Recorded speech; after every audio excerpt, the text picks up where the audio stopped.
গণ অধিকার পরিষদের সভাপতি ও ঢাকা বিশ্ববিদ্যালয় কেন্দ্রীয় ছাত্র সংসদের সাবেক ভিপি নুরুল হক নূরের হামলার ঘটনায় জড়িতদের দ্রুত সময়ের মধ্যে বিচারের আওতায় আনার দাবি জানিয়েছে সংগঠনটি। বিকেলে জাতীয় প্রেস ক্লাবের সামনে আয়োজিত বিক্ষোভ অনুষ্ঠানে এই দাবি জানানো হয়েছে। অনুষ্ঠানে আলোচকরা বলেন, প্রশাসনে খাপটি বেঁধে থাকা ভারতীয় দালালরা এই হামলার সঙ্গে জড়িত।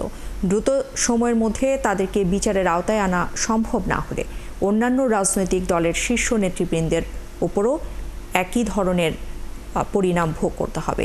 এ সময় দলটির নেতাকর্মীরা অভিযোগ করেন, সরকারের পক্ষ থেকে নূরকে উন্নত চিকিৎসার জন্য বিদেশে পাঠানোর সিদ্ধান্ত নেওয়া হলেও দৃশ্যমান কোনো পদক্ষেপ দেখা যায়নি।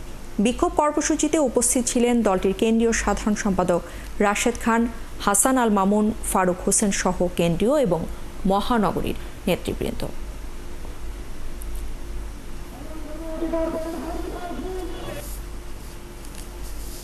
আজকে হয়তো নুরুল হক নূরকে আক্রান্ত করা হয়েছে, আগামীকাল কিন্তু আপনার পালা। সুতরাং যদি মনে করেন পিঠ বাঁচাতে চুপ থাকবো, কারোর পিঠ কিন্তু রক্ষা হবে না।